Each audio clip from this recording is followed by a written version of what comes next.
Got Dan here. It's gonna be a lot of that today. Nice to meet How you doing? Tara. Tara and Tom. Tom. How you doing? I didn't learn about this till last night. You learned last night? I didn't know if you knew yet or not, so nice. yeah. Stars of the show. Oh man, we're GoProing each other. I like it. So there's I'm not sure if I told him yet, but there's a rule. The first swimmer has to buy lunch. Oh, fair. So I'm here with Dan, the star, Tara, and Tom. Tom is Tara's dad, right? Yeah. And so this was a surprise for Dan. Well, they've never done this stretch. They're kind of getting into the sport. Got some sit on tops. They've done the lower and the middle haul, I believe, at 1400 CFS. So that's pretty sporty. So I think they'll have no trouble here. But it's another run for them to get under their belt and have a little fun. Y'all ready? Let's do it.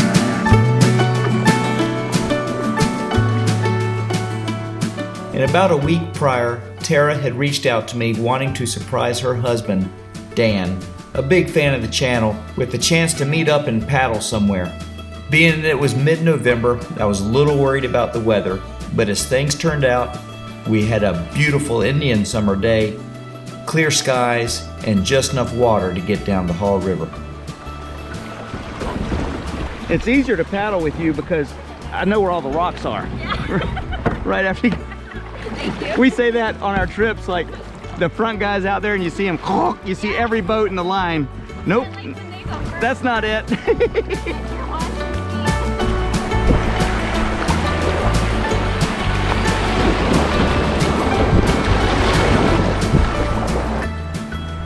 Yeah, you can see the tree growing out of the rock. You kind of want to be in that area. We're just going to go right around that, around the left side of that tree.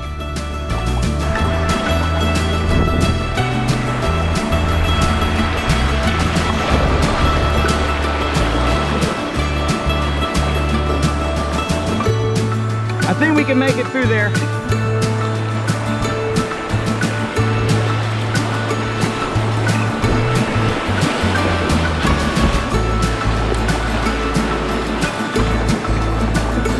Just don't get stuck on that tree.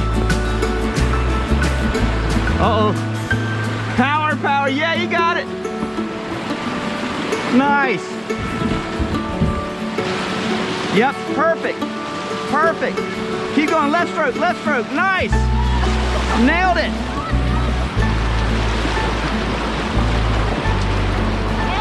Well, hold on, let me help you. Go backwards again. See if I can get your bow up. Over on that rock. Now I think we got it.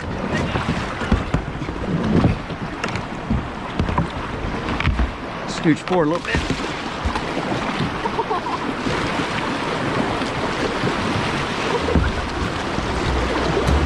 Yes, made it.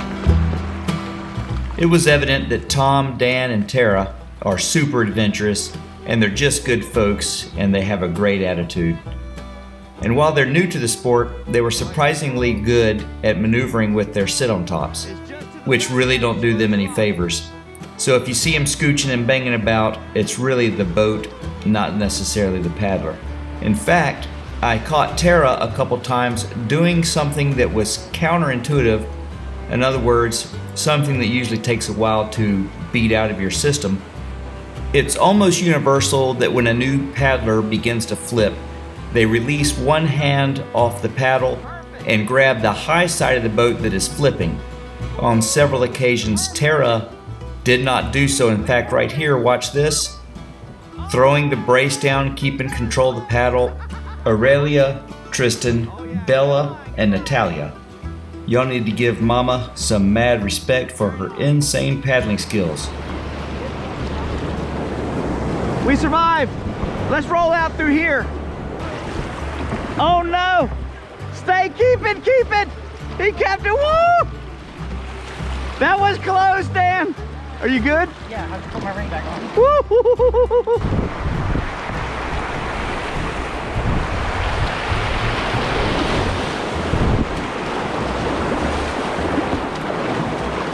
This is a good stretch of rapids here. It's a little low, which means it's a little technical, which means if, like I said, if someone's gonna flip, well, never mind. Let's just see how it goes. All right, so we're gearing up for Copeland Rapids, and I just instilled the confidence in Tara. There's no bad way to be here. It's just finding a route through. Left and then kind of go at about a 45 diagonal, just however you can get through there. If you have to decide right or left, just keep deciding right.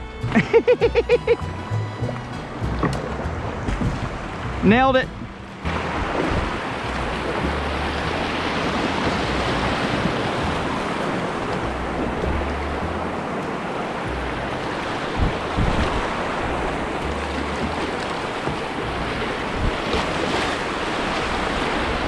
This was actually the first river or water that I ever paddled in a kayak. And I did it with my mom and dad many years ago in an Old Town Otter. And I was hooked from the very beginning. And the water level was almost identical to what it is today. A little bit scrapey, a little bit bony, a little bit technical, but really not enough to make you pay for your mistakes. And it's got a little action in it, so that makes it a lot of fun. So if you are trying to take the leap into moving water in a kayak, and literally any kind of kayak or canoe, this run at about 2.5 feet, 2.6 feet is perfect.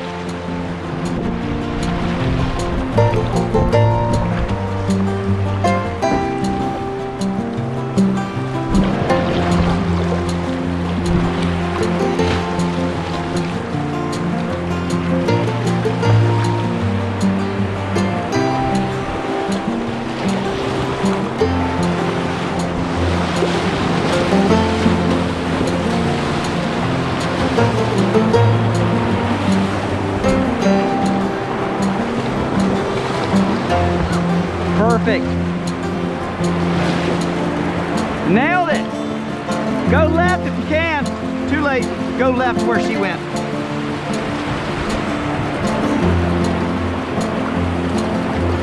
Left is better below this.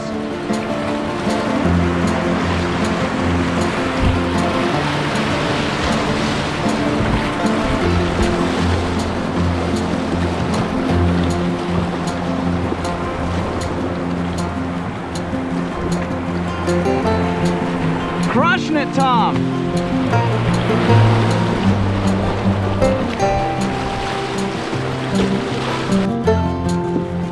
Oh no! Oh no! Oh no, Dan! It's never when you think it comes.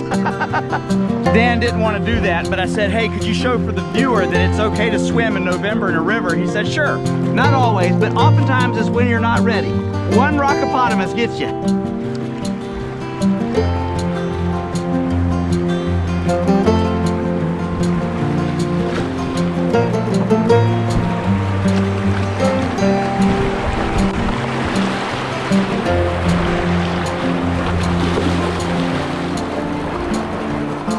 Nice. Oh, Tara's looking like a pro now.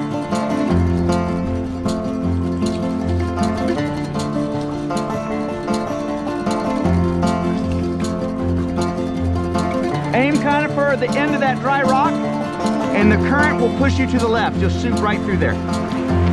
Go right a little bit. Just work it out. Scooch!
Now you're set up for the rest of it. Then go right of Dan.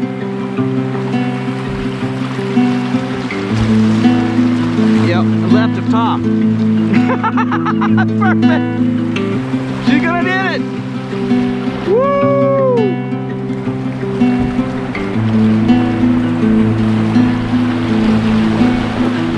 Fantastic. So next one is Big Kahuna. And that big boulder in the middle of the river, we're gonna go just to the left of it. And it's about a 4 or 5 foot wide flume. Drops about 3 feet. Woof. Pretty fun. And on higher water days, we do a lot of play there and stuff. There can be. It may be there today.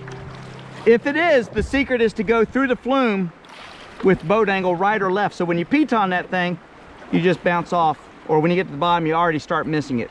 If you're aiming right at it, it'll be more significant interaction. Just lean a little forward through the whole thing. That's the secret. That's all Dane Jackson does anyway.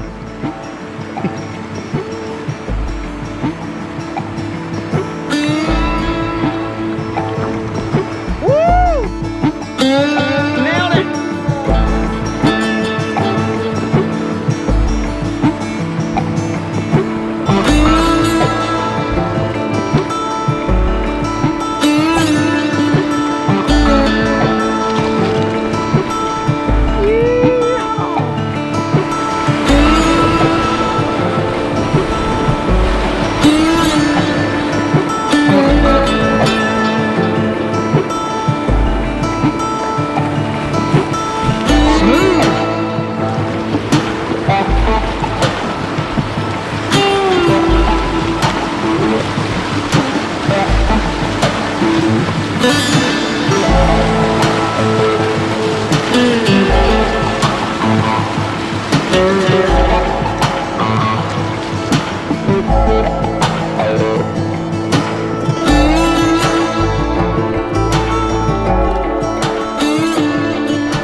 And I wasn't prepared for what was about to happen. We were finding our stride on the river, and although we had only met a couple hours before, we were suddenly united. We were a team. And it's hard to explain, but if you're ever on the river with some folks, and a moment like this happens, well, there's no denying it. Sometimes a force of nature so strong and so powerful can instantly form a bond that lasts forever. For us, it was a soul-stirring call to action. And as long as there's rivers to be paddled and rapids to be run, this will forever be the River King's rally call. It was actually Tara's Xena Princess Warrior call.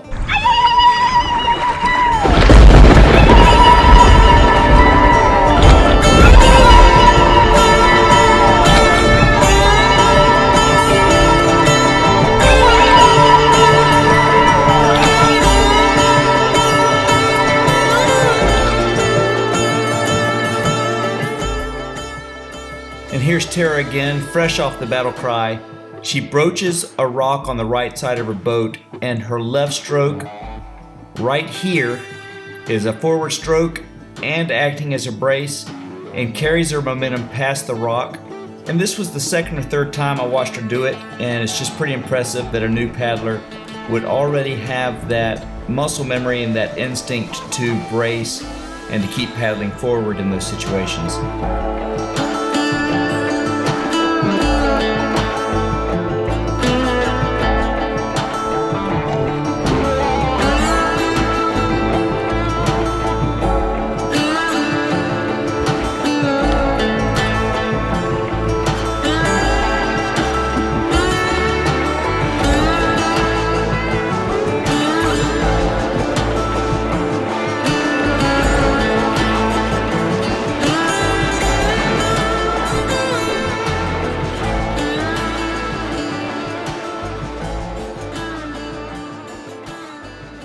It was a fantastic day paddling my home river and I really enjoyed meeting Dan, Tom, and Tara.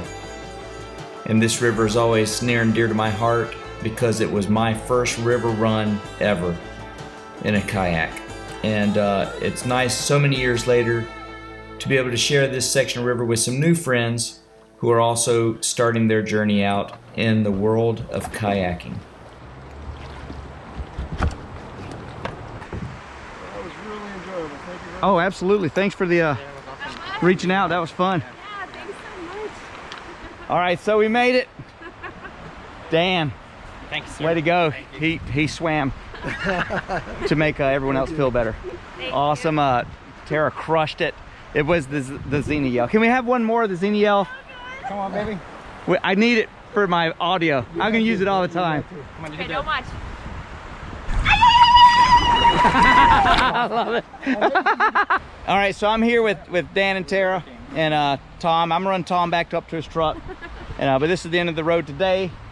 Good Enjoyed day. it, guys. Thank you. Thank you. Awesome. Awesome day. Fun time. And when you hear the Xena yell, you'll know where it came from. World famous Tara. Proudly representing. We'll see more of these folks coming soon, but good to meet you guys. Thank you. Have a good one. So Adam happened to be over in the neighborhood tonight with his old dry top that he just got, and it needed a new set of gaskets on there, so we've got that going on. We're using the Aqua Seal, and it's actually an extra large immersion research gasket on a large NRS dry top, so it's pretty close. It's not terribly off, but basically we just got a little form under there, and I meant to show you before I started, but I forgot to turn the camera on. And you kind of cut the old gasket to showing about 1 inch. You put that on there, put a rubber band around it, fold the new gasket up, place your sealant, flop it back down, and then pull the rubber band down over it so it kind of holds it tight as it's drying. And we've probably been working on this total of 10 minutes. 10 minutes. So we just gotta let that sit for a little bit and cure, and in just a minute we're gonna start on the wrist gaskets. Gasket repair, what do you think?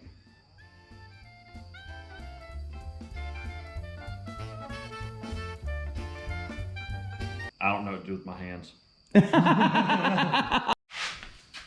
All right, so there's the old wrist gasket, and we want to leave about 1 inch of that gasket there. So you need to cut away. This kind of got some tears. You don't want any tears in any gasket when you cut. You need to be sure you're kind of tear and crack free. So where it was torn, it's a little slim, but I'll put it onto the fabric just a little bit, and I think we'll be all right. When your old gaskets start sticking to each other, that's when you know they're done. They're on the way out. If they haven't torn, they're about to. When you do this, you need to have something that mimics exactly that size. When you do this gasket, you need to have a form in there that mimics exactly the size of the wrist. And I happen to know that my trusty Now jeans are just the right size. Take three. All right, so when you do this, you need to have a form in there like I have under this neck gasket here. You need to have something that holds the shape so you can glue the new gasket to the sleeve. And I happen to know the magic shape is a Nalgene bottle. This will just magically perform the trick. So just kind of throw that in there. Look at that. Perfect fit. All right, so we've got this Nalgene's in the sleeves, waiting, and we put the first gasket on. And we slide that over about where we want it to be, and we want that to be on the fabric, maybe a little bit more than that even, because the gaskets on this one are so shot. But when you get it where you want to be, you place this set of rubber bands so that you can fold this back on itself and it holds everything in place. Then we apply Aqua Seal all the way around this cuff right here. Then fold that back over to make the seal, and then roll your rubber bands on there to keep everything tight without little ribs in the edging. So once you get it all ready, mix up your Aqua Seal.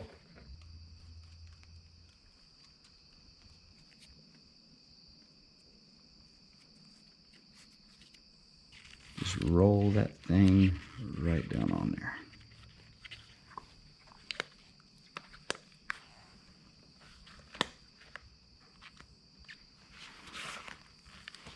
All right, when you got that in place, you roll your rubber band down close to the edge. Got a little messy, but it's good enough for who it's for. Oh, I mean, Adam deserves the very best. There. Just let that cure. One more. All right, so we got our redneck gasket job done. It takes, total time he's been here has been about less than an hour. And half of that we've been talking, we've been watching glue dry. So we're just gonna leave this here overnight and let it cure. You're gonna come back tomorrow, which will happen right. Oh, and here we are, the next day. All right, so it's all cured. Let's start taking it apart. You wanna do the honors? Just go ahead and grab it. No, not like that. No, I'm just kidding. All right, so we got his repair all done. Looks pretty good. Everything came out good. We had one little issue sometime with these older suits. The seam tape starts pulling, and that's what we had here.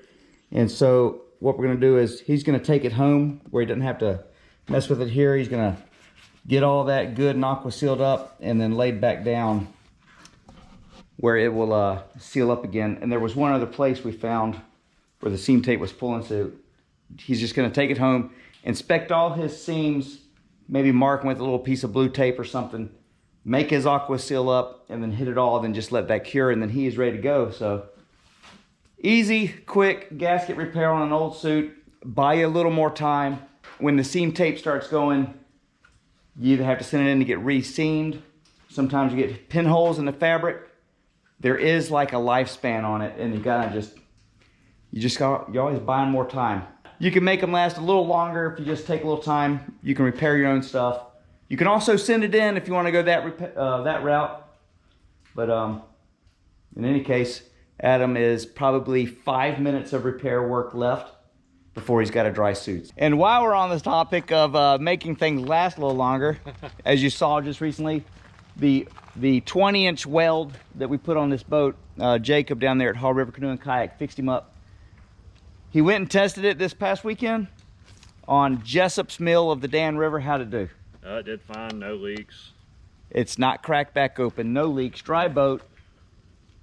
You can make your stuff last a little longer if you don't mind a little bit of ugly stuff and a little bit of work. So. And you avoid rocks. And yeah, he's gonna be thinking about every rock that thing hits from now on. But in any case, while he's looking for that Rockstar large that I'm sure one of you out there has and wants to contact us to make sure he gets in his Rockstar, while he's waiting on that boat, he's gonna make that one last a little longer. So have a good one, man. Yep, see ya. All right, I'm super stoked. I just got my UPS delivery, and that is from Remote Designs, which, who's Remote Designs?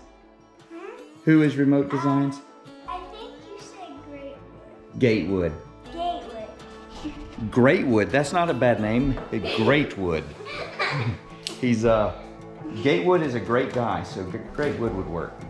So I'm being very particular in not cutting the inside of the package because in there are my new dry bags. So you ready for this? You want to hold the camera? I want to hold it. All right, just hold the camera. And I'll pop this thing open. Woo! Look at that. What's a dry bag game? Man, that looks nice. Good quality stuff. And I got some stories on how I came up with this, so stay tuned.